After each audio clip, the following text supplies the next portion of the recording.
Hello, this is Devin Starseed with your horoscope for Monday, April 12th, 2021. As I got off the plane, he was waiting for me, holding up a scrap of cardboard with my name scribbled on it. I was on my way to a conference of scientists and TV broadcasters devoted to the seemingly hopeless prospect of improving the presentation of science on commercial television. The organizers had kindly sent a driver. "Do you mind if I ask you a question?" he said as we waited for my bag. No, I didn't mind. "Isn't it confusing to have the same name as that scientist guy?" It took me a moment to understand. Was he pulling my leg? Finally, it dawned on me. "I am that scientist guy," I answered. He paused and then smiled. "Sorry, that's my problem. I thought it was yours too." He put out his hand. "My name is William F. Buckley."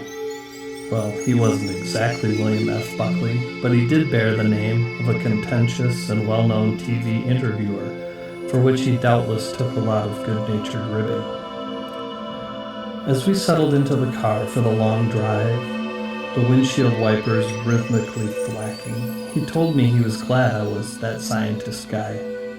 He had so many questions to ask about science. Would I mind? No, I didn't mind. And so we got to talking, but not, as it turned out, about science. He wanted to talk about frozen extraterrestrials languishing in an Air Force base near San Antonio, channeling, which is a way to hear what's on the minds of dead people, not much it turns out, crystals, the prophecies of Nostradamus, astrology, the Shroud of Turin.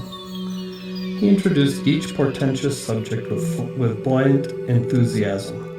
Each time I had to disappoint him. "The evidence is crummy," I kept saying. "There's a much simpler explanation."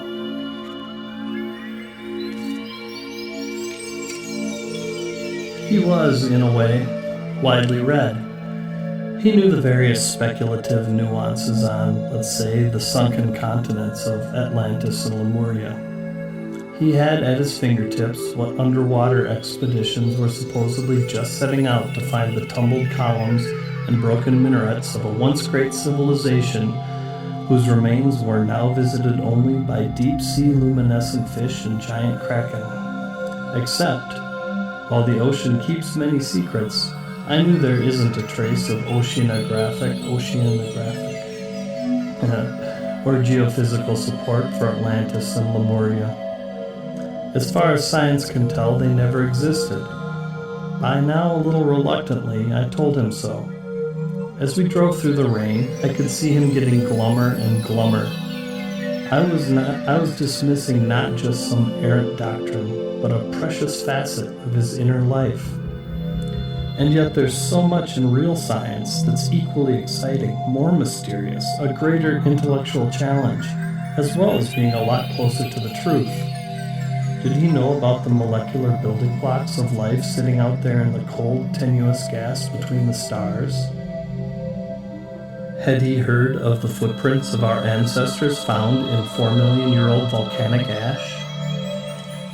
What about the raising of the Himalayas when India went crashing into Asia?